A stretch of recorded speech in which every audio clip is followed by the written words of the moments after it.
Day 3 of the hashtag End Bad Governance protest in Nigeria, and News Central is on top of it.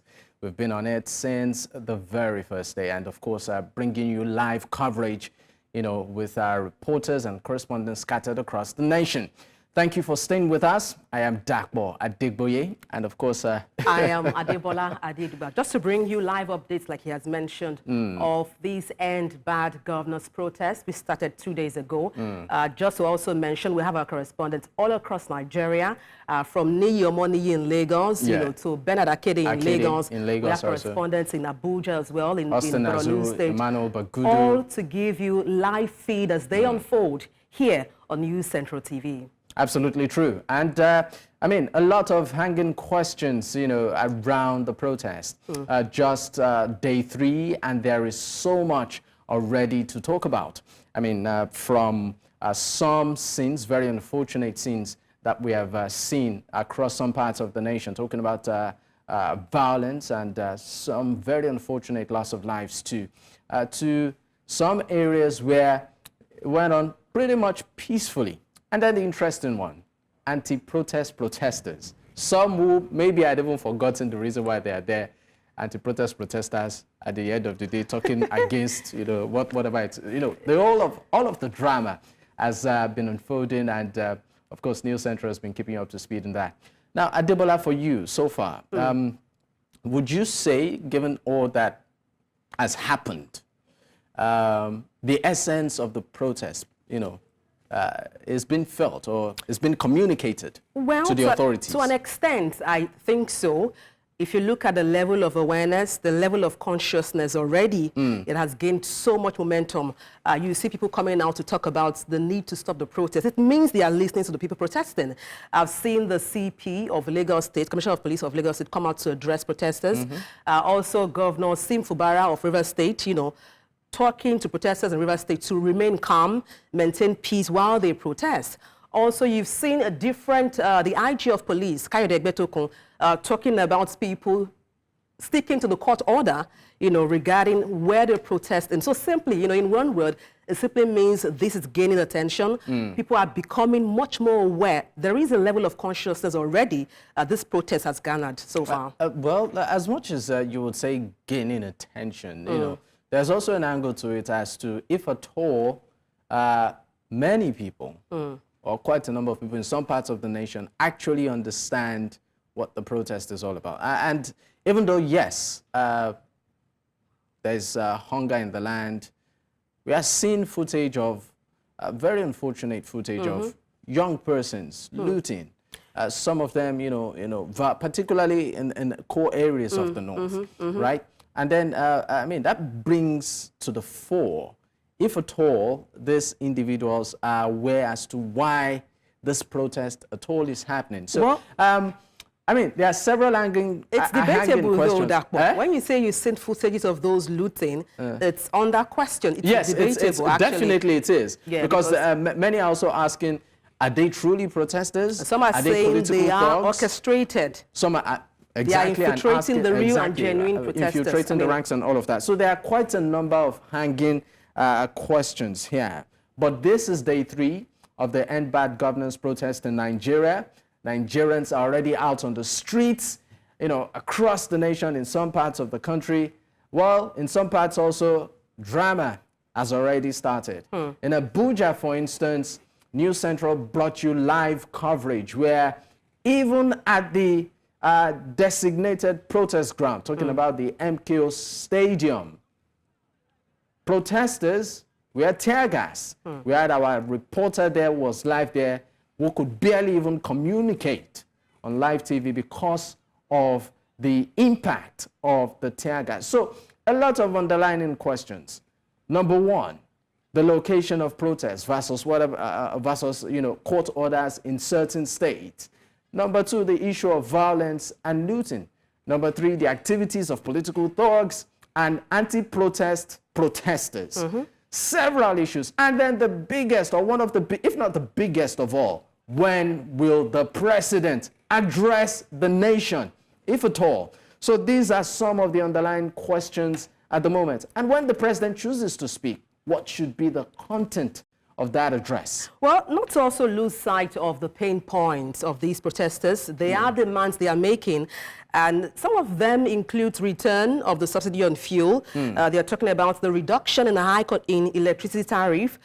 They talked about, the place of the lawmakers in terms of the size of cabinets being reduced, and also they talk about, placing the members of National Assembly on minimum wage. I remember having that conversation last night. It's sparked a bit of drama. Interesting, demands yes, there. Yeah. And also they talked about the need to give grants as against student loans, which the government has given.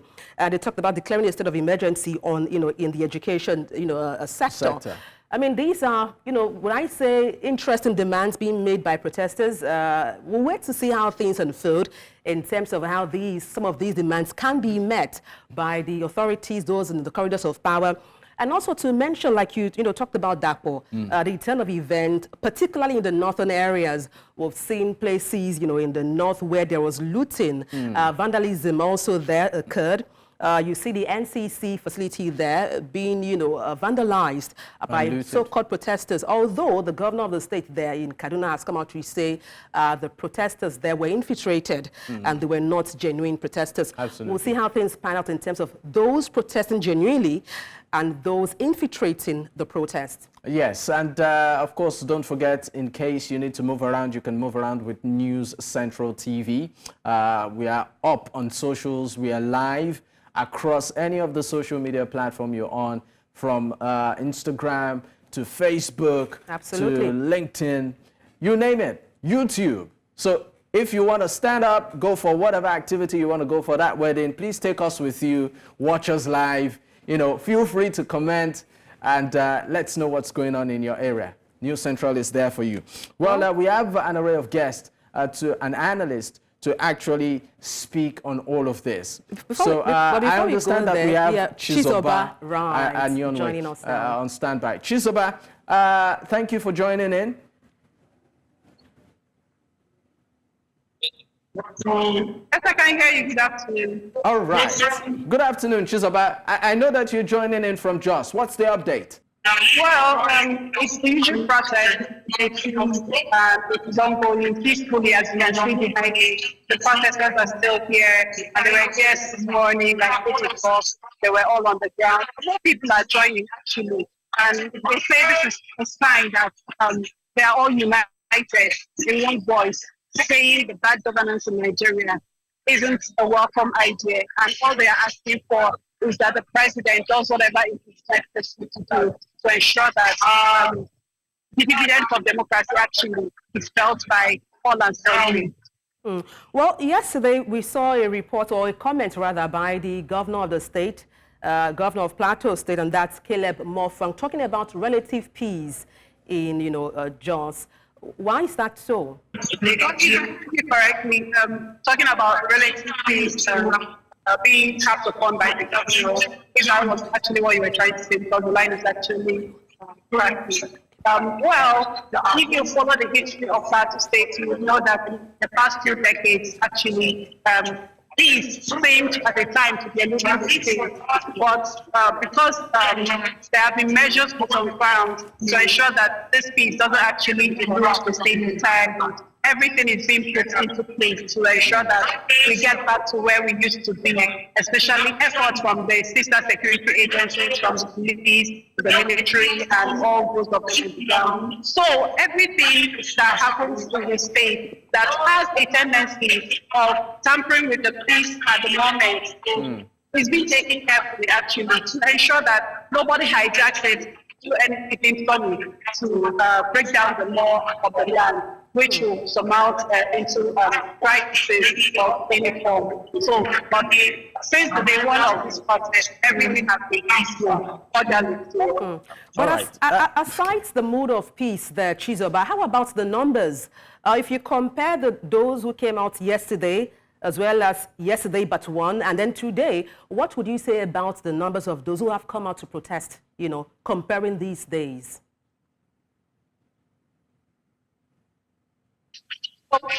It has people what are actually on the ground. By the day, the number of people, the number of protesters here are actually, the number is increasing by 3. Today is Saturday. So many people were not able to come out yesterday and on Thursday. But today is Saturday. Most of them did not go to work. Most of them did not go to school and all this. So I think we put more people on the ground today. And the beauty of it is that nobody is making trouble. Nobody. Yesterday, earlier on, a group of youth actually turned out like they wanted to make trouble, to foment trouble. But thank God for the security men on the ground that stopped it immediately, so it did not escalate and nothing serious happened. And that is why today, if you can see by my right-hand side, the water cannon from the Nigeria Police Force is here on ground, and that is actually blocking one way to ensure that these protesters are actually being protected, so that cars, people don't want to embark and protesting during their moving work. All right, Chizoba, let's also talk about the position of the governor of the state in all of this. Has the governor addressed the people? What is the position of the governor of Plateau State on this protest? The governor hasn't actually come out to address people per se, but before the protest started, the day before the protest began, there it was some cabinet members led by the secretary to the state government, like the Dapo, had a press briefing where he also talked to the youth in the state that left for them because of the fragile peace. This is the key issue here. The fragile peace, which is being enjoyed on the plateau, is not being truncated. That is just the fear of even the protesters here. So the position of the government is that actually, for them, because of the sake of peace, the process shouldn't hold. But because they know that it's the people's right to protect what they do not want and what they do not want to do, they have left it to their hands, and then what they just ask for is that they should bring peace and orderliness even when they carry on. All right, just a follow-up to that, too, Chizoba. Can you just give us an idea of the level of security in Plateau State at the moment? I know that there is a water truck just behind you, but can you just give us an idea, the intensity, if at all, the security network is there, given what we have seen in other states in the region?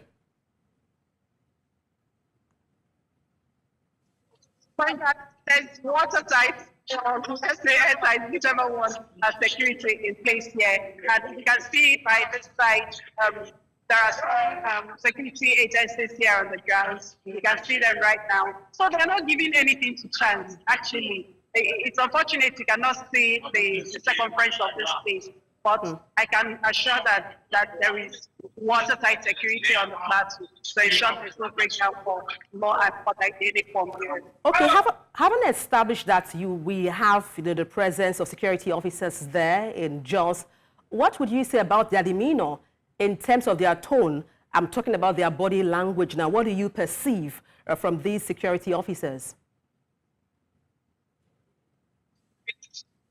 The security officers that come, the Commissioner of Police, Adeshina Emmanuel, was here earlier on. The day of the protest, the day the protest actually started, he had a security patrol where he went around the metropolis to see that everything is going to plan. And that is what everybody is looking out for. The commander of Operation Taiwo, like the GOC, the General Officer Commanding 3 Division, Major General Adebola, also had a patrol of Metropolis.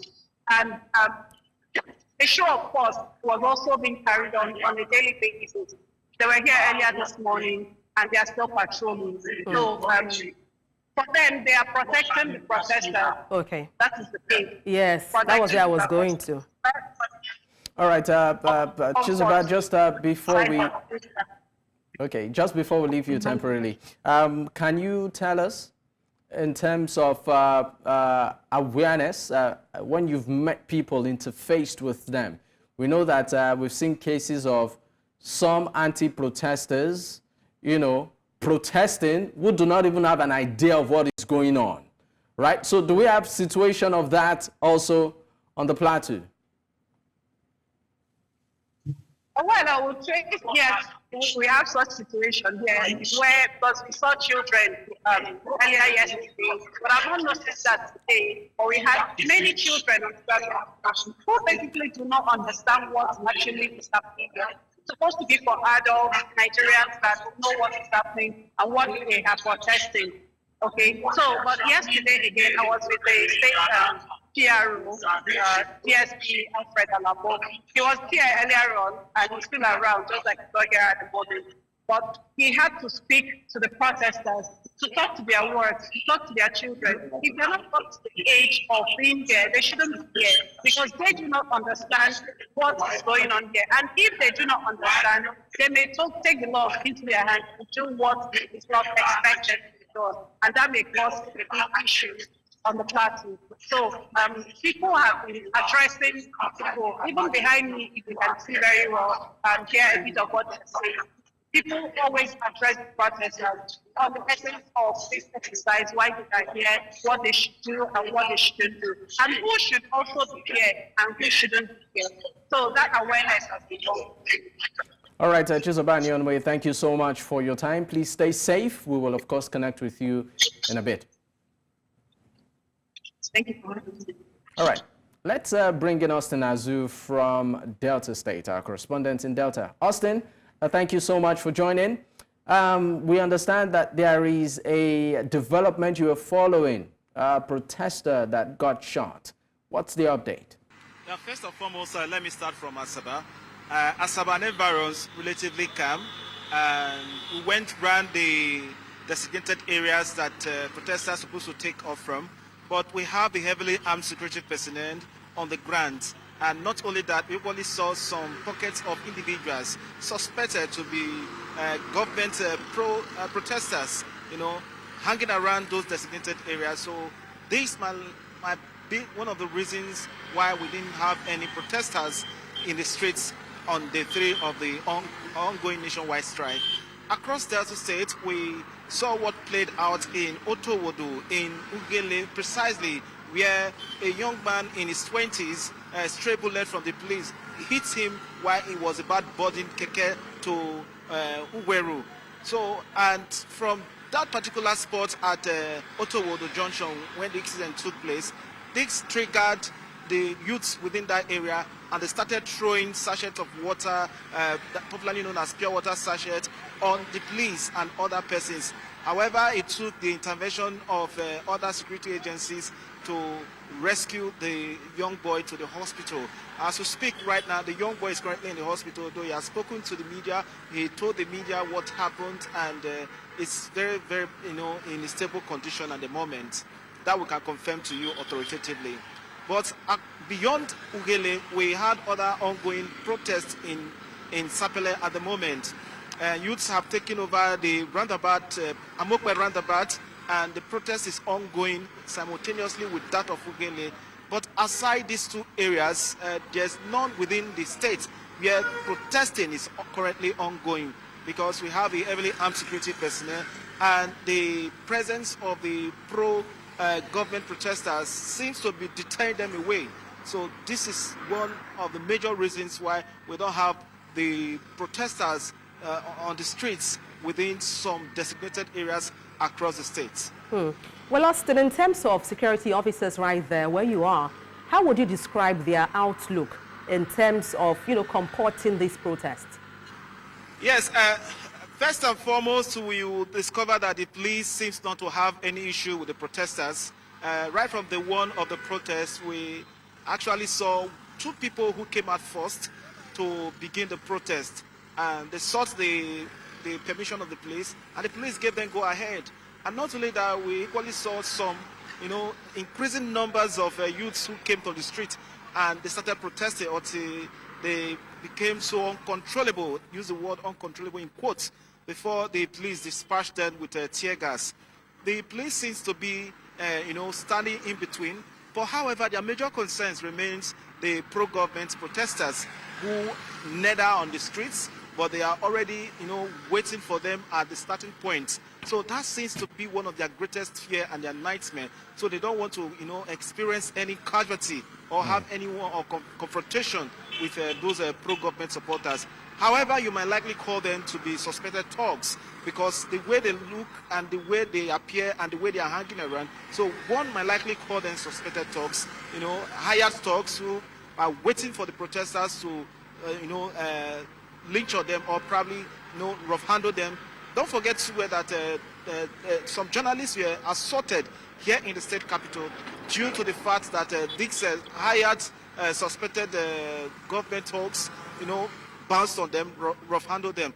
Now, coming back to the police, they already, they have secured the area that they have given to them to secure, but we still have a lot of them still, patrolling the state capital and environs to ensure that they are able to maintain law and order. Of course, those of us who are on the front line, anytime we get to the designated areas, the takeoff points, we met the police on ground there. We don't meet them, we obtain permission from them, we interact with them. So they seem to be very free with us within the state capital here. I don't know elsewhere. Like the one that played out in Otowodo, in Ugile, for instance, that was a happily triggered police officer who might have likely, unknowing to him or consciously or unconsciously, fired triggered the arms that led to that stray bullet hitting the young man. Thank God for his life. He survived it. So that's just the situation of things here about the security agencies, condoning themselves in a professional manner, ensuring that they're able to provide security and order for the protesters. All right, Austin, before we let you go, just for a moment, quickly, any word yet from the governor of the state government? Well, the state government, right from the one of the protests, has commended residents of the state who came out on the first day of the protest to protest within Asaba precisely and environs. Commended them for their peaceful demonstration, despite the fact that some of them were tear-gassed and some journalists were rough-handled. He commended them for their level of maturity, unlike what we had in other places where public utility or public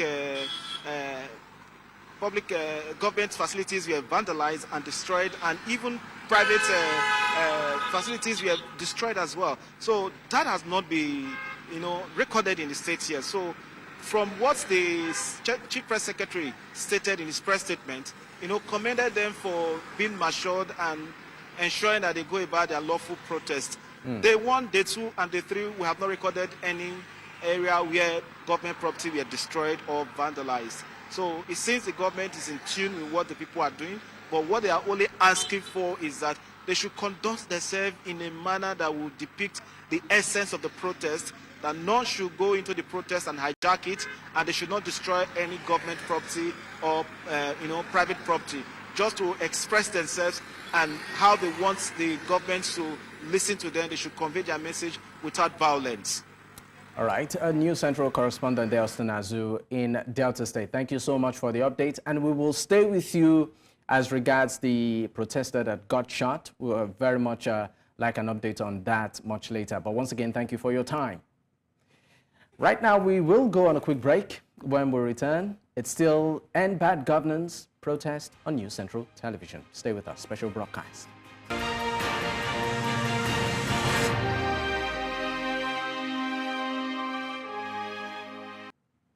And of course, if you're just joining us, this is still the End Bad Governance protest special broadcast on News Central Television. And we have our guest already joining us. I think Adebola should just Absolutely. Yeah, we have our guest joining via Zoom, and that's APC Chieftain Maxwell Adeleye, as well as he joins, we also have Uche Gwaja, a public affairs analyst, joining us also from Abuja. And then we have live in the studio, Chris Akwarando, a public affairs analyst. Gentlemen, thank you for joining us on News Central TV. Thank you. All right, let me start off with Maxwell on this one. I mean, I'll come to look. But Maxwell, what do you make of the protest so far? I understand that you are, in the United Kingdom, but I'm sure you're getting feelers of what is happening here and the essence of the protest and what we've seen so far. What's your take? Very much, and thanks for having me. I like to comment what you guys are doing for Nigerians. and I'm very impressed with your programs and your programs. So to your question, protest is a right, it's one of the ingredients of democracy. So it's welcome. As far as I'm concerned, there is need for protest in Nigeria. There is a problem in Nigeria. I say there are problems in Nigeria. So in principle, I support protests, especially the one that is designed to agitate for the restructuring of Nigeria, political restructuring, economic restructuring, social restructuring. We must speak the truth, regardless of the political lineage we belong or that we sympathize with. I've observed the protest from Lagos. I've observed from the northern part of Nigeria. It is more or less moribund or scanty or no show in the east. Scanty or somehow, let me say, peripheral in the Niger Delta. But it's been so, there's no protest in Ekiti, no protest in Ondo, Osun, Oyo, scanty in Ogun, loud in Lagos. So that tells you I've been monitoring and following up the situation back home. Like I said, I welcome the protest. It's just that I have my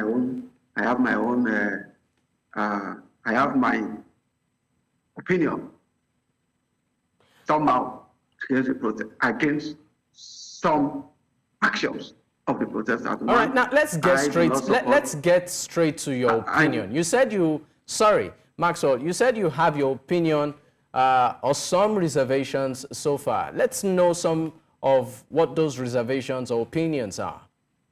Thank you very much. The looting, the vandalization going on in the northern part of Nigeria is condemnable.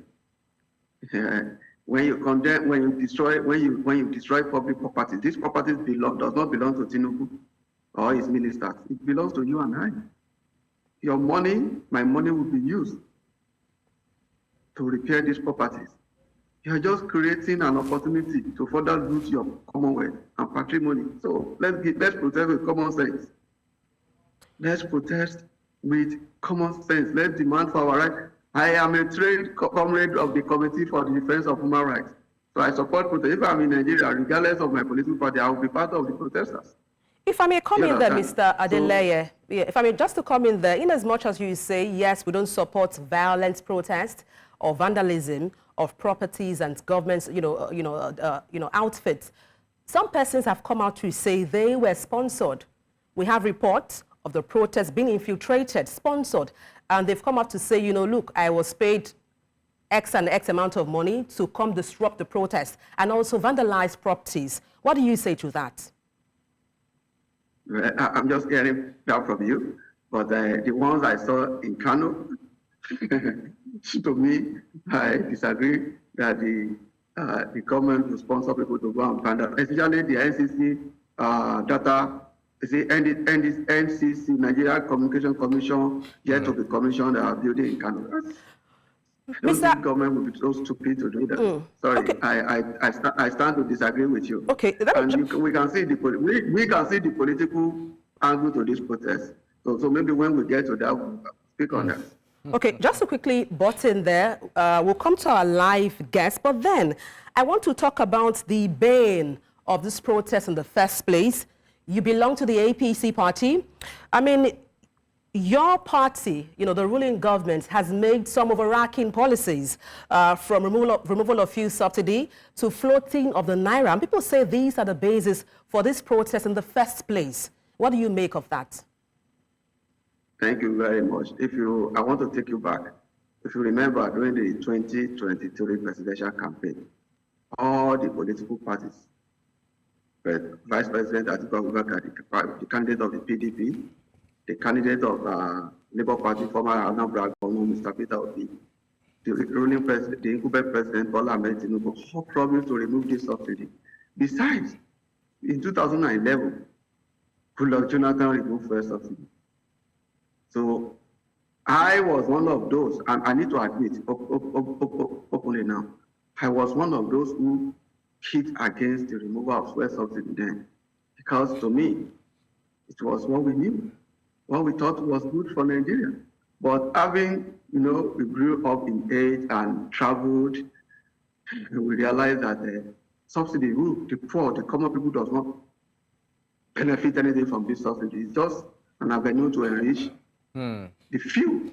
These people will collect money for subsidy and they export it back to Benin Republic to go and sell. You see, but however, I have some reservations about the manner at which the government removed the subsidy.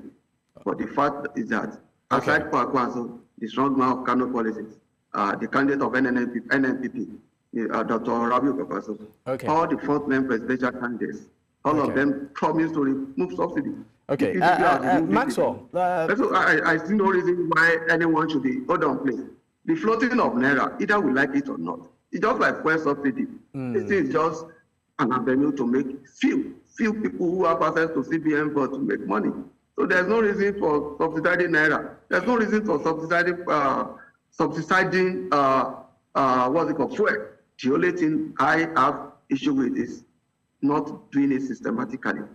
Okay. Let me leave you for a moment. Let's leave you for a moment, Mr. Adeleye. Let's come to Chris in the studio. Now, Chris, I mean, I'm sure you've seen or maybe even experienced firsthand the protest itself. Yeah. Let's talk about number one, the general turnout across the nation. This is day 3, and it appears like some, what will I call it? Some noticeable indicators seem to stand out. One of which is the violence, for instance, recorded is more prevalent to a certain region. And then we've also seen another region that seemed not to even be part of what is going on, the protest. While a certain region is pretty much active, or some regions. So I'd like you to talk about all of these dynamics before we proceed. First, there's a great difference between protestation and rioting. So what is this one? You don't achieve anything by rioting. You can achieve some results by protesting. When you protest, you understand your rights and your responsibilities. And you also understand that if you make your case, it will be listened to. All right. But when you riot, you don't care about anything, don't care about any rules. You just go ahead because you're wild, you just probably want to steal, want to destroy, right? Now, we've experienced protests and riots since, of course, 1929, the Aba Women Riot, of course. Then you had 1944 Bread and Bullets in Enugu, right, the coal. Then you had 1948, led by Fumila Ransom-Kuti, right? Then, of course, with the military interregnums and all that. Then we had the Ali Moscow, of course, 1978, right? And then we had the 1987, the SAP riots. That was a riot, that was not a demonstration, right? Then we had 1993 riot, right? Then, of course, we have 2012, and then now 2024, right? What have we achieved? I'll tell you something. In a country that you have cleavages that are religious, tribal, and economic, you tend to have divided actions when you are demonstrating. In a country where you have large number of people illiterate, large number of people ignorant, you don't demonstrate over issues. You simply have a blanket. For instance, end bad governance, right? What is that? We have issues. For instance, between 1999 and now, how much has been invested in power? We can protest, all right? For instance, look at the level of education in Nigeria. It's lopsided. We do know that in the 80s, in some parts of this country, Pakistanis were used to replace teachers from the South because of religion. This is a country where if you and I went to the same school, you get something. If you and I attend the same church, if you and I attend the same mosque, you get something. So when you're demonstrating, people don't rally around issues, they rally around cleavages. Now, take for instance in Kano, whether anybody likes it or not. It became riotous because people seized the opportunity to vent their spleen against the removal of emirs, bringing back an emir. So, you understand. In some other parts, people are just not happy that somebody is a president. Okay, so as a matter of fact, since he was part of 2012, why don't we also demonstrate against him? Is that the case, really? It is. Look, I've been in the field. I'm telling you this. In another part of the country, it's, well, what are they really demonstrating against, right? Should we be part of this? Okay, we're hungry. So, all right. In another part of the country, if we demonstrate now, they'll say yes. They are always demonstrating because they are not in support, okay? So, when you aggregate this, look, I like what the media is doing, but people need to go to the real issues of what is going on. Let me tell you this. Okay. I listened to the gentleman that's Maxwell. In England, Adeleye, all right? Mr. Adeleye, yes. Well, I like the way he was talking. But let's look at the issues. One, people are hungry. People are hungry everywhere in the world anyway. Now, between 2019 and now, the world economy has been shrinking. Other people in other parts of the world are working towards helping their economy to grow so that their citizens can benefit, right? In Africa, what's been happening to us? We just keep quarreling. We just keep frittering what we have. Permit me to, all right? to butt in, sure, Mr. Go ahead. Permit me to butt in there. Now, would you say, yes, looking at the trends of events in Nigeria, we have, like you rightly referenced, food inflation skyrocketing, yes, to 41%. Yes. We have headline inflation tilting to 34%. Yes. People have been speaking so far, and their grounds, they are disgruntled. The government is not listening to them.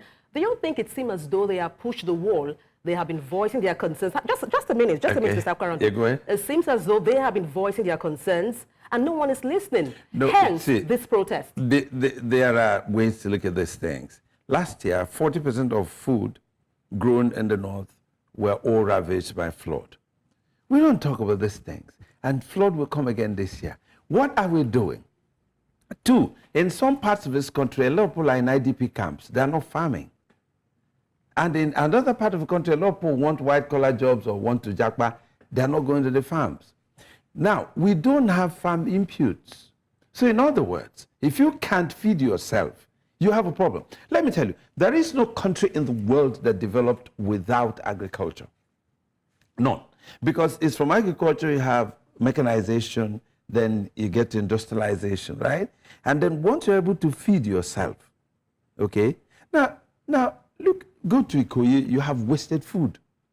People are hungry, okay? So you said wasted food. Wasted. Please, would you like to explain you go to the dustbins, you see a lot of food wasted. Okay. In Ikoyi? Yes. Here in Lagos? Yes, but you get to Agege, you see people scrounging to eat something from dustbin. So you have social disparities. But that is because you are in a country where people do not really think about what's going on in their country.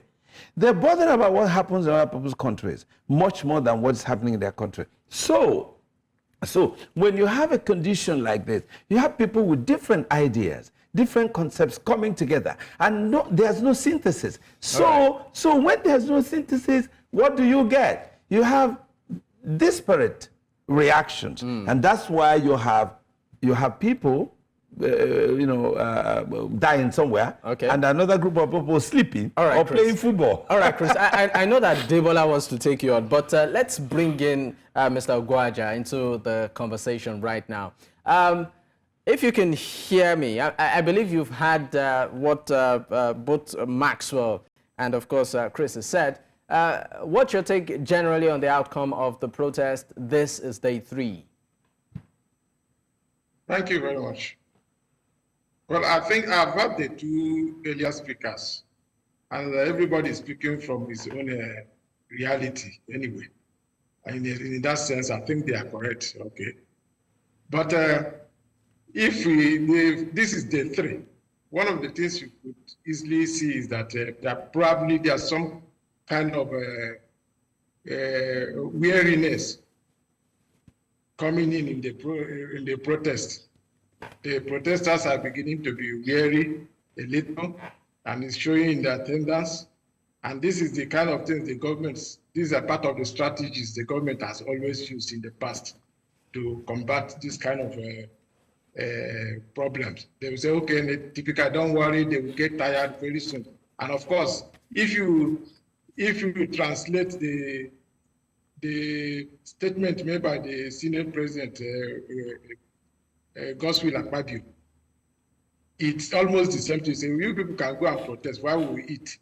You know, as irresponsible as that statement may be, but it's also telling you that their own strategy.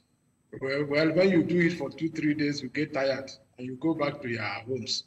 You know, I see the point the last speaker was making about hunger and poor economy. Okay, which is the sing-song of the government. Well, it's a bad economy is a global phenomenon. But what the truth they are not telling us is that in serious crimes, yes, there might be global economic, poor economy, hunger everywhere. But what the question is, what are the governments of those folding their arms? Are they living frugally? Are they managing the resources so that the poor will have something to eat? But in our own case, you will see the leadership, they are telling the people, don't worry, this thing is a global phenomenon, we are trying our best. Why they go about living ostentatiously? You know, so this is the challenge. You know, I can see the protests. Yes, generally the dynamics, like in the north, it might be more violent. In the southwest, much more controlled, and you could explain why it is much more controlled. In the southeast, people are not coming out at all to protest, and many people are reading a very bad meaning in that. All right. Okay, I'm sorry to interrupt you, Uche. Yeah, let me just land on this. Okay. This yeah, in the southeast, people are not coming out protest. That's where and it's more dangerous. That situation is even more dangerous when people have become so much alienated from the system that they don't want to be part of whatever you are doing. Why do you think it's more dangerous? Yes. Go ahead. I said, why do you suggest it's more dangerous, particularly in the southeast, that seems quiet? Why do you think their silence is deafening? Yeah, it's deafening because if the political actors in the southeast, say the governors, for instance, they may be claiming victory. You know, we talk to our people. These governors, nobody listens to them in the southeast. Say for maybe 1 or 2 of those governors, because these are if you rank the governors in terms of performance, the southeast ranks among the one of the worst governed regions in the country. So the governors cannot make any claims to why people are not participating in the country. It is simply because people are fed up. They don't want to be part of the system. There's an alienation which is beyond apathy. Apathy is a smaller version of it. People are increasingly being alienated from the system. They don't see themselves as part of the political system. They don't recognize government. They don't see any government effort making any difference in their lives. So they want to be. And if you are a responsible government, you should be more worried by that phenomenon. Okay, hold your thoughts. Let's get a perspective of Maxwell Adeleye, who is APC Chieftain. If you can hear me, Mr. Adeleye, I mean, what's your characterization so far of the demands made by protesters? What do you think the government can address immediately to help pacify them? And perhaps so this protest does not extend to 10 days like they are demanding for. staunch supporter of the president. I will say this may sound very unpopular and shocking, but my opinion is that considering the background of the president and his antecedents when he governed Lagos State, I was expecting some level of intellectualism in consideration for merit, capacity, and intellectual erudition in the composition of his cabinet. But what I have seen so far is so discouraging. So I would recommend, first and foremost, the president to either sack, dissolve, or recheck his current members of his cabinet members. For instance, look at the people. It's the younger generation like me. I'm still a youth. It's the younger generation. It's protesting.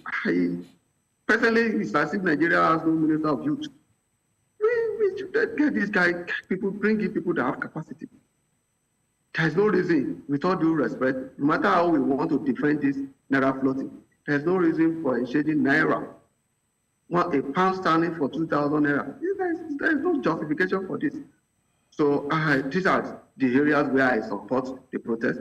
But on the regarding the issue of fuel subsidy, like I said, I don't know if any of the opponents of president at one, if we have any miracle than what we are currently experiencing. Because even those of us abroad, we are also suffering from what is happening at home. Our phones kept ringing, people disturbing us, telling us the slogan, even power, that we are hungry, Do you understand? But however, I think if you look at the policies already designed by the president, I think we need to give him more benefit of doubt. One, but let me come in here. I'm sorry, let me come in here, Maxwell. I mean, the administration keeps telling us, or keeps telling Nigerians, be patient. These policies will yield desired results. And the big question is, for how long? So when is soon? We have a new minimum wage, so that's one of it. A minimum wage? Would you call that a living wage? It's not even up to what a bag of rice costs at the moment. 100%. Do you understand? An increment of over 100%. Please, I think the president also promised a review every 3 years. So let's take it on from there. That is my opinion. Okay. All right. Let me leave you for a moment, Maxwell. Let me come back to the studio. Chris, if you want to react to any of the things that have been said, but what I want you to react to in particular is what Mr. Adegboye just said, particularly concerning the Southeast, saying that their silence, their non-challenge is a ticking, bomb, so to speak. I would like you to react on that. No, probably I don't think that way. Okay. What I think is there's some kind of shift in thought patterns in the Southeast as at this point in time. Could it be silence in solidarity? No, there's no solidarity. But I will explain. Before now, the Southeast had rushed into situations, taking decisions that eventually would hurt them. But now, I believe there are discussions around what are we fighting for. They've not looked into what we had talked about before. So what are we talking about now? You understand? So, and then the Southeast has also suffered from so much neglect by government and by the citizens. You see, I have a problem with followership in this country. I hate rent seekers. I hate people who just wake up in the morning and believe we have a right to this. You understand? There is no part of the world where people don't struggle. There's no part of the world where people don't suffer. Okay, so the Southeast has now realized that they have no roads, they have no industries, they are rich people build houses elsewhere and live there and just visit them in jeeps. So what are we doing? So the Southeast should be able to count what they have in their basket. It's not just a matter of carrying the basket. What do you have there? So I think that's what's happening now.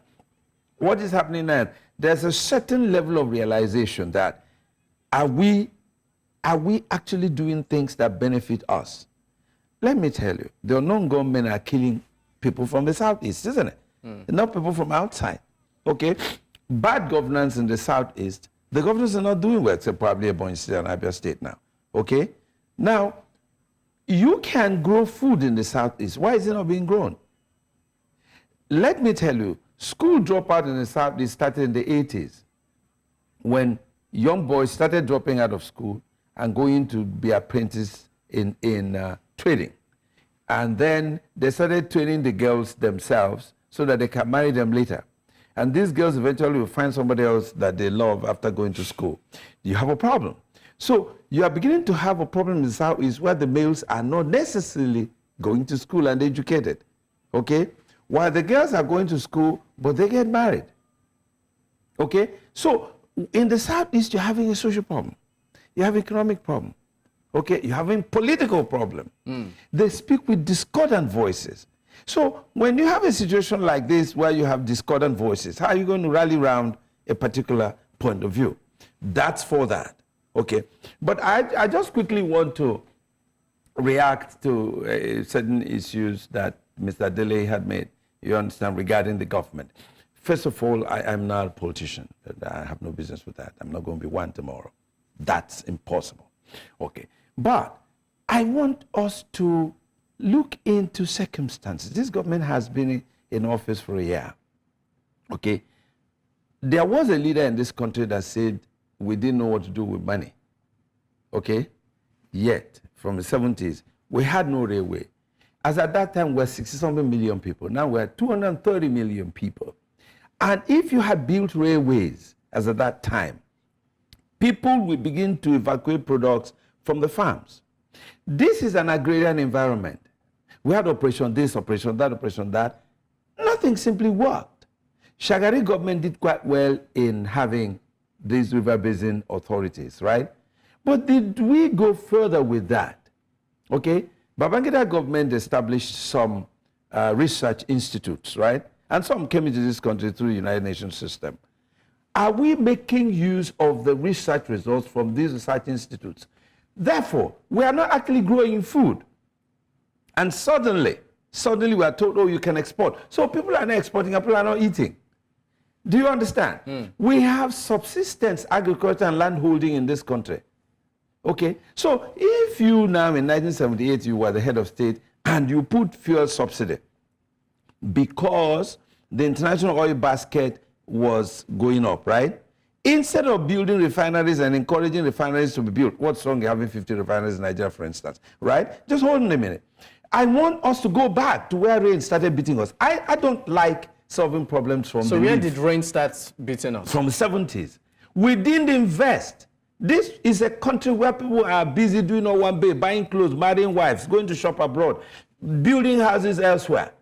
People were not thinking. It doesn't quite have a, it is not just about governance. Is it about mismanagement on the part of the government or the entire nation? On the part of everybody. But did people really have that resources then? Yes, of course, you had resources then to do what you could. Really? Yes. In the 70s? Yes, for instance, 63 million people, for instance. If you had railways, if you had started investing in agriculture, if you had invested in roads, if you had invested in education, what would you have had? Many of this Yes. infrastructure that you are talking about Yes. were very functional back then. Yeah, and you just went marble. You talk about recently. functionality, how many were there? Now, this is a country where you abandon projects because you're not going to gain from it. Let me tell you, corruption is the worst thing that has happened to this country, and everybody are making a blanket statement. Everybody's corrupt. This is a country where a civil servant probably on grade level 10 is training 3 children abroad. Where does he get the money from? This is a country where a minister will see people from his village from morning till night and keep doling out. Where is he getting the money from? This is a country where we are not checking our population. Somebody that sells guru now has three wives and has 17 children. How are you going to feed them? Look, we need to look at the structuralization of our country. Just to follow your for line the of people. Just a second, Mr. Yes. Akwarandu. You talked about this government just Yes. being in, barely a year. But Yeah. then people will tell you government is a continuum. It's the same ruling party you have had over the last 9 years. Those who are in the government cabinet were members of the, Ninth Assembly. So what do you say to that? Bola, are you a Nigerian? You're Nigerian? Obviously, I am. Good. So you don't know what goes on. This is a country where you become leader now, you have your own people, you jettison what happens. If government is a continuum, then we would have known that infrastructure development, we didn't have them. We would have known that agricultural expansionism and development, we didn't have them. We would have known that we were playing with education, therefore you're training monkeys. We would have known that. So I don't bother my head about this. Man comes in and he says, okay, these are the things we have to do. We have to remove subsidies from things, okay? All right. Okay, now when these subsidies were put in 1978, okay, did we say you shouldn't be there?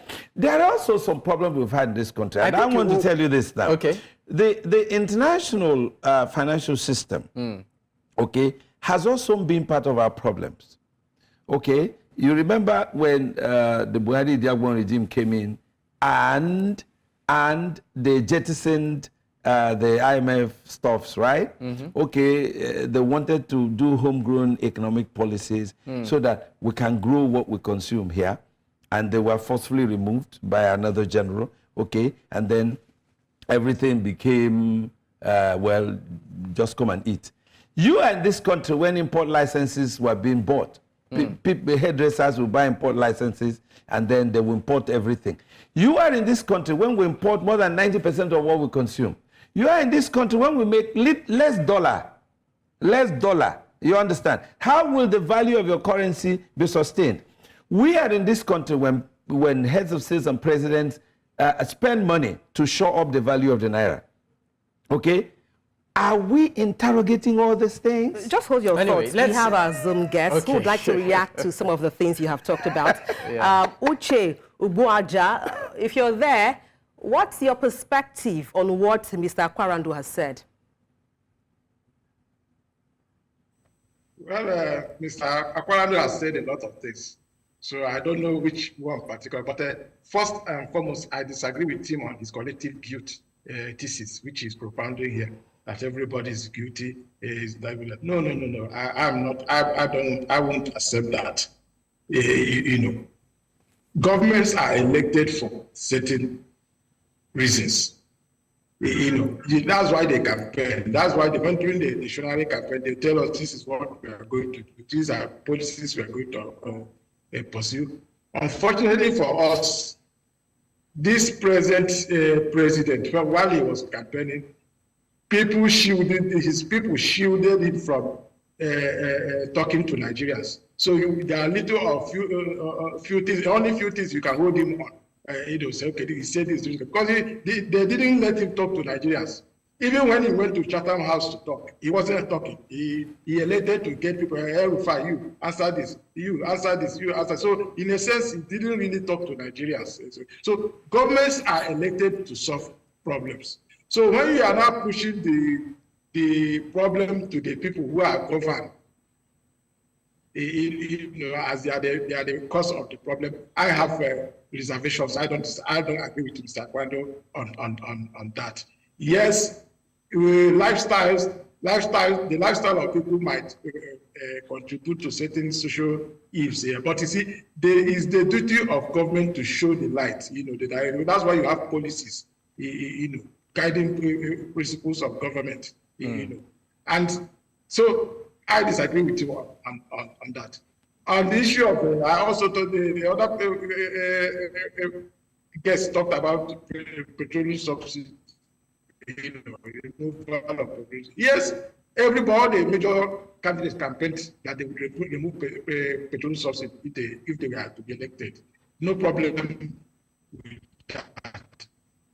But the man this president to remove the subsidy was something, did he have to do it abruptly the way he did? That's another question. And when people talk about subsidy, as somebody who has been close, I've been close to people who administer this subsidy. I mean, I was close to one of the former chairmen of PPPRA, you know, and I do know, I tell you one story. There was a former governor of one of the states in the South, who was pestering the chairman to get license to import fuel at that time. You know, he kept pestering until the chairman allowed him, gave him some quota to import fuel. You know, that was under Jonathan's regime. After importing that, for doing the houses of importing this fuel and doing everything, he came back to the chairman and said, "Oga, please, I don't want to do this business again. I didn't know that this business is like this. It's so the houses, I mean, the profit is not even what the trouble." So when people tell you that they are making, there's money, they are making money, there's subsidy, subsidy is a way of loot. It is because subsidy is not properly administered. And what I expected this government to do before removing that subsidy was to look at the abuse in the process first. Many people who claim that, those people who claim they are making money from the subsidies are people who collect this license and they don't bring in petroleum products. All right. So if I understand you, Mr. Ogbaja, you're saying on the subsidy matter, it's more on the management of the process than, you know, just condemning it in its entirety and saying that it's a hotbed of corruption. But what do you also make of the fact that the government also said they were borrowing money to finance it too? That's the point I'm making. You are borrowing money to finance it because you have not cleaned out the corruption in the system. If you clean it out first, then you will know how much money you will need to sustain that subsidy. So are you suggesting it should be returned, but properly managed? The process. Yeah. Yes, it was not. So are you suggesting a return of the subsidy regime, but this time maybe better managed? Well, I am not in government. Those who are in government have the figures. They know what it is.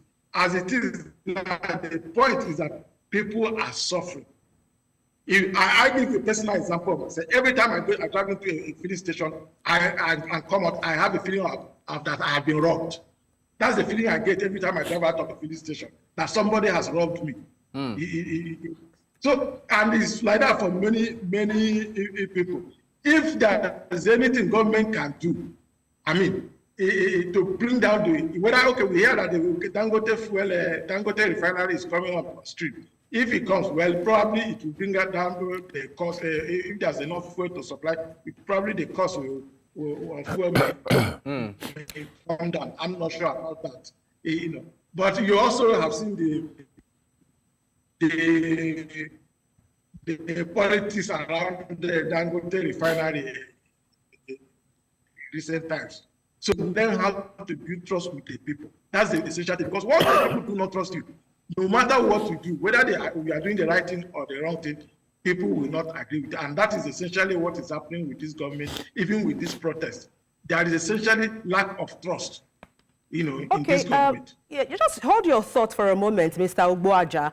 Let's get the thought process of Mr. Adeleye, you know, the APC chieftain. Mr. Adeleye, if you can hear me, you know, how would you react to, or what's your line of thought regarding some of the things Mr. Ogbaja has said? By way of inference, he said that the buck really falls, you know, begins and stops on the table of the government. You know, looking at this really, in as much as we understand the citizens have a social contract, you know, to also be part of governance. But then, really, by way of him, you know, referring what he has said, you know, he's saying the buck falls, you know, basically between, you know, on the table of government. Take, for instance, we have rice mill in Imota, Ikorodu, the largest in Africa. And according to the government, you know, they say it is the third largest in Africa, in the world rather. Largest in Africa, the third largest in the world. How do we begin to look at some of these policies or structures of government to enable the people to have dividends of democracy? Thank you very much. I agree with him that the president has the final say, and as a leader, he is the chief accounting officer and the CEO of the Federal Republic of Nigeria. But the fact remains that most of the problem we have today, I'm not making any excuse for those at the corridor of power. They deserve whatever passion they are getting at the moment. The fact remains that we, the people, the followers, we are even more, to me, I'm sorry, without prejudice, like Mr. Chris mentioned the last time, how do we find ourselves in this situation where a level 10, 12 civil servants have 2 children schooling abroad? Is it President Tinubu? You mentioned rice. We have the largest rice mill in Africa, in Lagos. But today, our minimum wage cannot even buy a bag of rice. Why? There is compromise. Let me cite an example to you. I'm sorry, I'm not trying to divert you. Okay. Go to the Nigeria High Commission today in London. When you apply for passport today, 3rd of August, they will give you February 2025 day for biometric. But when you pay $300, they fast track it for you. Is it Tinubu that is responsible for that? I'm sorry. I would like you. I'm sorry. I would like you to take that again. You said when you apply for passport, they will give you a certain date, and then you can pay to fast track it. I will send it to you. If you need fast, we will send it to you. No, don't worry yourself. Osami, you pay $300. Is that in the books or out of the books? That is responsible for that? Is it Tinubu that is responsible for that? But who are the people claiming abuse? Is Tinubu? Is it Tinubu that is responsible? And as a matter of fact, there's no reason for us to be buying fuel more than 300 naira per liter. But there's too much of compromise. The people, I say again, when you go to the ministry to get a document, CEO, certificate of occupancy in the ministry of your land, the land created by God Almighty, it takes forever. You pay through your nose. Is it the government that is passing? So but we need to chip in there. If I may, apologies for butting in, Mr. Adeleye. You've referenced some instances whereby, by way of inference, you said, apart from the governments, people should be held accountable. Now, let me go back to, you are a member of the APC government, and not to put you on the spot. I'm not a member of the government, please. Okay, you are the APC chieftain. Okay. I'm just an APC member. Okay, good. Not to put you on the spotlight, we're just looking for a headway, solutions here. I like the fact you've referenced, also what I've said earlier about we in Nigeria having the largest rice mill in Africa, the 3rd in the world. We are the largest producers of crude in Africa of all the 54 countries in the world. So one will begin to wonder, with such infrastructure we have, with such land we have, soil we have, what is it? Look at our refineries. We have 4 refineries, moribund, not refining crude oil. We import. And if you take a look at our forex in Nigeria, we spend 40% of our earnings in forex on importing fuel. Those are government functionaries. So when you say you can't blame the government, I wonder, in these cases I've mentioned, where does the function of the government lie? I never said I can't blame the government, please. You referenced the passport office. I said, I just told you, is it the government? Is it Tinubu that is responsible for the fraud going on in the Nigeria Commission office in London? No, we are all responsible. Now, let me just say it as it is. If you bring 20 million of Tinubu to come and govern Nigeria, as far as the current system we have in Nigeria remains, we keep blaming. If like Omoyele Sowore said some time ago, the situation in Nigeria is so cumbersome that the previous president is always better than the new president. I never imagined in my life that a day will come that people will say, Buhari was better than anyone. Today, why? Because the system is wrong. I'm sorry to say, we're not.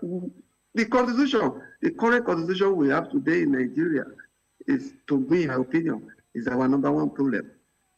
Okay, just it's our number one problem. We need to, just briefly before we go. It's our number one problem. Okay. We need to decommission that constitution.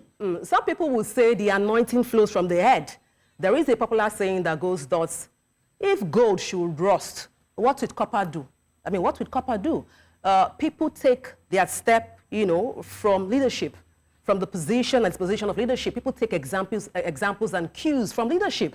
So I understand the fact, you're not absorbing the people of their responsibility, but then people take their cue and steps or examples from leadership. But let me come to, get a perspective of our guest who is also on Zoom with you. That's Uche Ubuaja. looking at, how things have played out so far in Nigeria, we have inflation, we have headline inflation, we have refineries, the Murray bound and all of that. We have rice milk that has a capacity to produce rice, to feed all of us in Nigeria, to feed all of us in Africa. But here we are, we're purchasing a bag of rice for about 80,000 naira, which is even above, the minimum wage. Yes. What do you say to these, and how can we begin to retrace our steps as Nigerians?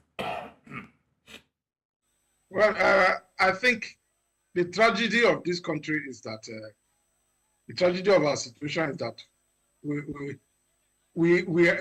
history has shown us that we tend to, the previous government tends to come out better than the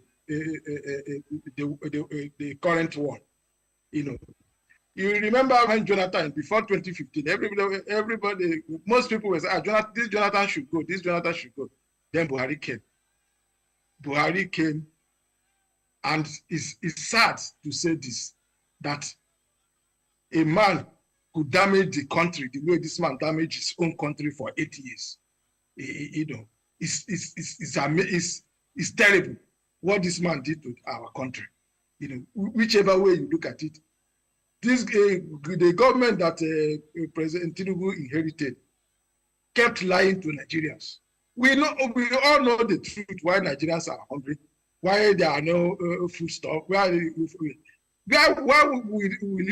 there be food stuff when farmers cannot go to their farms? We kept hearing stories of Boko Haram have been technically defeated. They're no longer controlling territories. They kept lying to Nigerians for 8 years. Now everybody knows the truth. Farmers cannot go to their farm. They have to, those who are family, you have to pay to bandits before they farm. They have to pay to them before they harvest their crops. And when they harvest the crops, there's no fuel. The price of transportation to of their produce to the market is very high. So you see a situation where there is no food. There is money, but there's no food. So that's the food inflation. All right, Mr. Ogbaja, I'm sorry to interrupt your line of thought, but I understand that we need to link up with our correspondent in Abuja, Idong Joseph. Idong Joseph, thank you for joining us. Thank you. All right, what's the update now in Abuja, particularly at the stadium venue? Where I am now is not the stadium, and I'm at a border community between the Federal Capital Territory and Nasarawa State. Okay.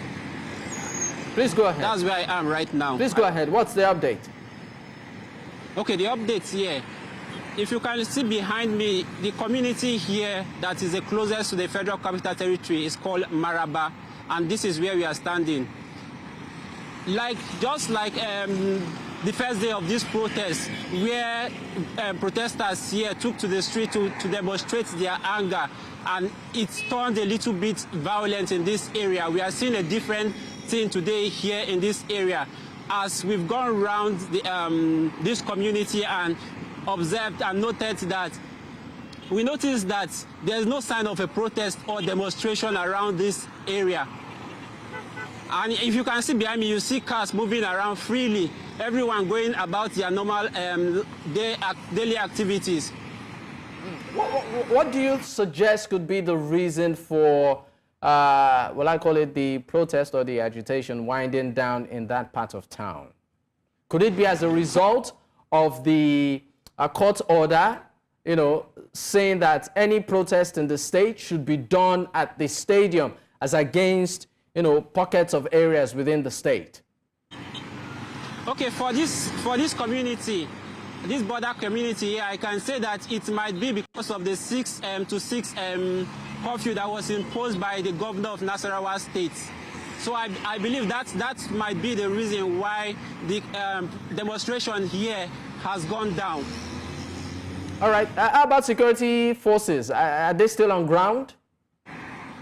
Okay, for that I can confirm to you that there are security personnel on ground, but it's quite different from what we observe inside the Federal Capital Territory, where you see security personnel roving around the city center. In this community here, you see them positioned at strategic locations, and they are not moving. And even where I'm standing here, just beside me, there's a DSS van standing there waiting for anything that will come up.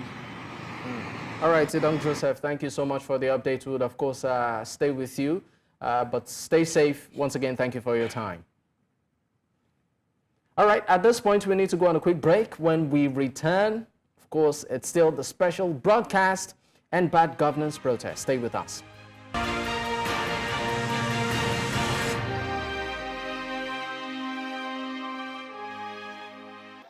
Of course, this is still the special broadcast, the End Bad Governance protest in Nigeria. What you're seeing right now on your screen are live views from Lagos or Jota, the venue of the protest in Lagos State. You can see there security operatives on the screen and protesters.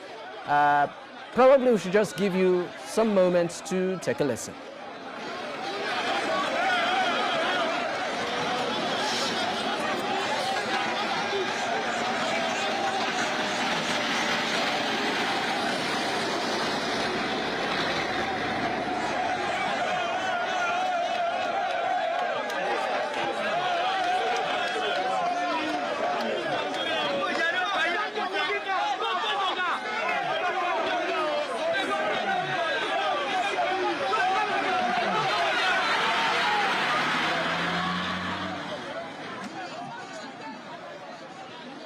The live feeds are from Lagos, Nigeria, precisely Ojota.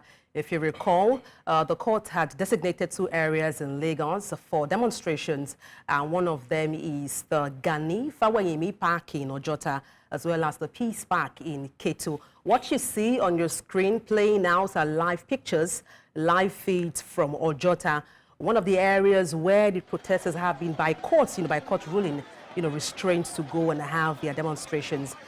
There you can see police officers there, security officers there, and also protesters, assuming protesters. You see vehicular movement also there playing out in Ojota. We'll be bringing you details as they unfold. We have our correspondents, there. We've got Niyomoni and as well as Bernard Akede in Ojota, as well as Ketu area of Lagos. And they will be in the course of this program be filling us in as regards to how events are. Just to build up to all of this. Ojota has been over the years, particularly the Gani Family Park, has been over the years a rallying point for protest, or one of the rallying points for protest in Lagos. Now, it's also, depending on how well it's managed, it could be a flashpoint to, for all of this. News Central has been on top of bringing you updates. You can see their live screen. Basically, the fillers we've been getting in the past 2 days is that the civil interaction between men in uniform and civilians has been pretty much cordial, even though there have been reports of sightings of political thugs and individuals who were sponsored as anti-protesters, to sort of create a scene. But relatively, it's been calm and peaceful. There you can see News Central's correspondent there, Niyomoni, trying to give us live updates. I don't know if you can hear me now, Ni. Yeah. Okay, so everything has been going on well since we got here, and the protesters had confined themselves to the spot which was designated to them until a few minutes ago, when one person just began to agitate that they cannot be confined to a spot. Now, what exactly are they doing here? They've been here for this makes it 3 days, and they've been walking and staying at the same spot for so long, and now they've decided they want to leave this confined area. Some of the organizers have come to beg them and told them that they are working on a plan, to a roadmap that will take them away from here from tomorrow or even later today, but they are not ready to wait. They are agitated. They are saying their views are not heard. They're just here wasting times. We even met with someone earlier crying and saying that the people who we met here from day 1, day 2 are not even here anymore. The numbers are dwindling, and so they want to take it away from this spot. Earlier today, they tried even breaching the barricade the police had set for them, which was from the end of the Total Energies from Ojota area to K2 area, which cordons off when you're coming from the Ikorodu road. But for now, as you can see beside me, the police have been able to tell them and even the organizers to refrain from encroaching on the streets so that they won't impede traffic. And you can see on my left-hand side, the organizers back there are still trying to address them and ensure that they comply and wait for the instructions of the organizers. Right here is one of the lawyers who has been trying to keep everything sane here and ensuring that they comply with the police. What happened? Things were going on smoothly earlier, and I spoke with you, and you even mentioned the cooperation of the CP and the police in coordinating protection. Why? What's all this agitation all about? Okay, for me, I think that fifth columnists actually infiltrated, and they are trying to carry out or implement the agenda, which is to actually block the whole road and put the protesters, especially the peaceful one, in a more difficult situation. So we feel that it is fifth columnists that are trying to do that, and swiftly the persons who organize the protest, and of course I have to join. I can't watch while the laws of this country are being broken. I know that everybody has a right to freedom of movement pursuant to section 41 of our constitution, including to use the Ikorodu road freely without any inhibition. And I see that some fifth columnists are trying to actually block the road. And we are very, very grateful again to the Nigerian police force and some members of the armed forces for showing professionalism.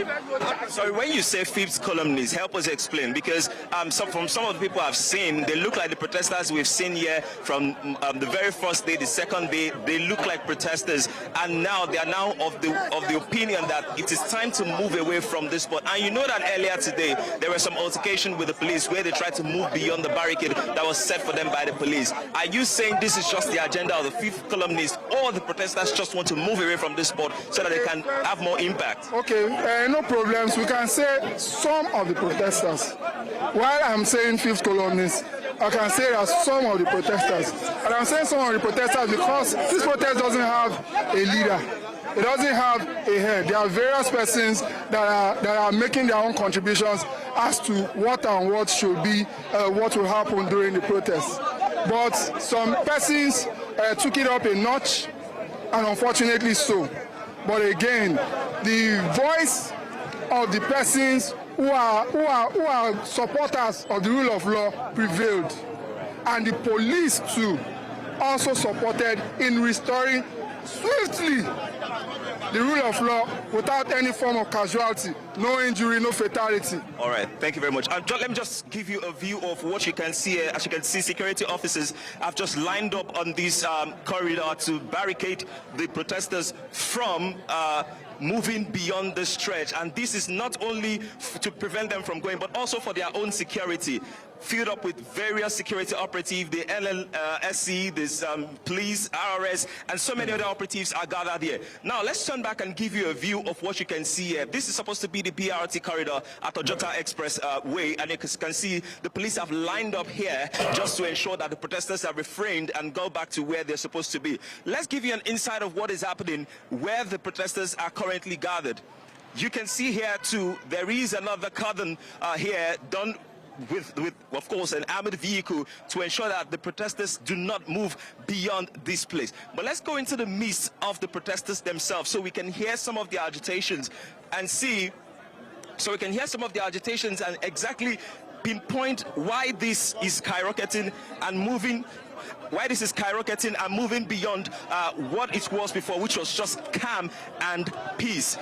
I'm going to set my mic here so we can hear some of the things. Then I'll leave it over to you, Dapo. They were with machete, some of them were with guns, some of them were with bottles. They chased us out of Alausa.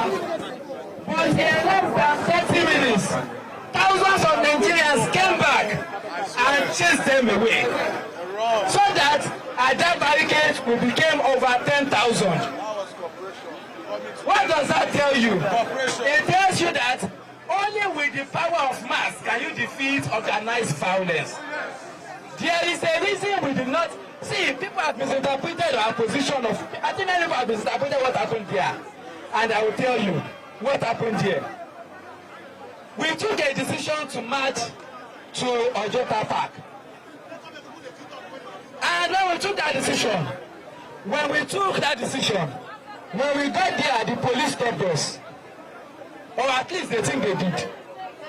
But the reason some of us decided to stop and march back is not because of the police. It is also because of the understanding of the terrain. It's because of what? Understanding of the terrain. The boys who were coming to disrupt us yesterday, they came from that Ojota Park. They came from that Ojota Park. So that what the police would have simply done is that if we had insisted that we were marching, they will allow us march. So forget it. Yes. They will leave you. Sorry. Hello. There's one agenda that we want. We don't need too much of addressing. Hello. I know you. Okay, now do the Congress. As I was saying, you cannot make your point. You speak to speak, you raise your hand. You'll be recognized. You'll be recognized. You'll be recognized. Come here, come here. Come here if you want to speak. Come here if you want to speak. Come here. Come here. After I give the lead off, you'll be recognized. As I was saying,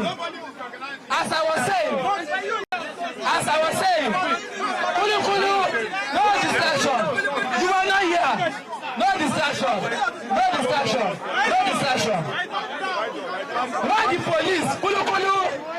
What the police would have simply done is that they will leave you. Then you will then advance to your Ojota Park.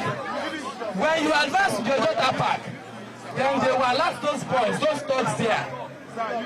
They will infiltrate us, disperse the barricade, and you know, every one of us here, we will not see ourselves, we will run.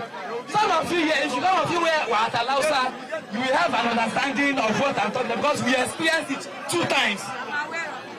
2 times. We experienced it 2 times. So that was the reason we took a tactical retreat. But what we are going to do is that we are not going to allow ourselves to be intimidated and camped at one spot. What we now need is a better strategy. You see, let me tell you something. There will be people sponsored among us to divide us. Do you know why they will be sponsored to divide us? Because united we stand, divided we fall. We had, to a very large extent, what one of the organizers said, even though there appear to be several groups who are not similarly united, you know, as regards the strategy or unified as regards strategy at the moment. But one thing they kept, he kept making mention of is infiltration. He kept talking about political thugs, you know, converged somewhere. I would like you to speak on that. So, speaking on infiltration, the truth is, you know, we cannot identify them. They know themselves. The organizers know themselves. They've been here from day one, and there is no way, they didn't write it on their forehead that they're hoodlums or they're protesters. So they will be able to identify who are the protesters or who are the hoodlums. But they claim that they've been infiltrated by some hoodlums. They claim that some people, some paid thugs have been set in between them to divide them and not make them have one voice. That is their agitation. But now they are saying that they don't want to play into their hands by moving beyond this confine, but they have a plan, they have a strategy, and in due time they are going to let the protesters know what the next step will be. That is the conversation for now. Do you think that people still have the purpose, the core of all of this, the core of the protest? Do you think that the focus is still there? Very, very strongly. I was speaking with a man, I wish I can try to track him, just move with me while I speak. I was speaking with a man earlier today, and he was teary. He was crying his eyes out, saying that this was not the plan when they decided to come out for this protest. He should be in his 60s, and he was mentioning that on day 1, people were actually out en masse. But as at day 2 and day 3, the numbers had actually gone down, noting that this was not what he wanted, and he wanted people to come out en masse to ensure that they can speak and hear their voice. In fact, he threatened that if the federal government does not do something or speak to the people soon, he might actually consider joining the Boko Haram, which we know is an insurgent in Nigeria. These are the agitation. The focus is still the same. They want the government to speak to them. They want something to be done. One of the major priority, the key thing they're saying is President Tinubu should speak, one. Secondly, he should reverse fuel subsidy, at least for a first step, so they can know that something has been done. Amongst other lists they have, which they are still compiling, and like Oliver tweets, they keep having more requirements, more requests from the government. But for now, the focus is clear. They want the government to do something about the hunger, the food crisis, the insecurity, the fuel scarcity. They want the government. As of today, we can still see that there are still queues along various filling stations in Lagos State. Those ones who are even selling. So these are still the challenges, and they are asking for the government to intervene. Moni, thank you so much for the update, and please stay safe. We'll, of course, connect with you shortly again. All right, it's still the End Bad Governance protest special broadcast on News Central Television. You just saw a while ago live updates there from the Ojota axis of Lagos State. One of the venues where the protest is actually happening, and of course our correspondent there, Moni, on standby, just brought us up to speed. We still have our guest in the studio with us, talking about Chris Akwarandu is a public affairs analyst, and we also have two guests joining us virtually. Maxwell Adeleye is an APC chieftain, and also Mr. Uche Ugwaja, who of course is a public affairs analyst too. Thank you for staying on, gentlemen. I want to believe that you followed all of that updates that we saw in Lagos State and some parts of Abuja. Let me start with you, Chris. Yeah. Looking at what Nee said, the latter part of it, saying that one of the demands of the people is that the president addresses the nation and he does something about petrol subsidy. What's your take? The address of the president, do you think it will do anything, if at all he speaks to the country? What should be the content of that address, and what do you think can be done about the subsidy, petrol subsidy regime? Let me tell you, if I was the advisor to the president, right, I would have, I don't want to use compel, but I would have implored him to address the people on the 31st. That's the eve of the protest. But knowing the mind of a president, he would say, but I made this very clear at the beginning that I'm going to take off the subsidy and that things are going to be rough. He would say, well, I am doing something. Well, I opened the importation corridor for food for 150 days. Have they imported the food? Who is importing the food? He would also say, oh, I sent some bags of grains to states, right? I think 40 something, 40,000, right? Yeah. To each state. Who got what? How did they get it? So what's happening? So he would. Now, I would always like people to think, if I am the president, what would I do? Let me take your mind back to the 2012 Occupy Nigeria. NSC was involved. So civil society groups were involved. So we had a rallying point. I mean, I was part of it, okay? We had a rallying point. You were addressed and told, this is what will be done. Now, flip forward to NSAS. You had no rallying point. It was just a matter of, oh, we want this, we want this, we want that, right? That is what is replicating itself now. If you don't have, by the way, you know that the civil society groups pulled out of the protest, and elites are supposed to really be part of the organization. So you have a ragtag group of people who are saying, we don't want that. So the president would say, but I'm addressing these things.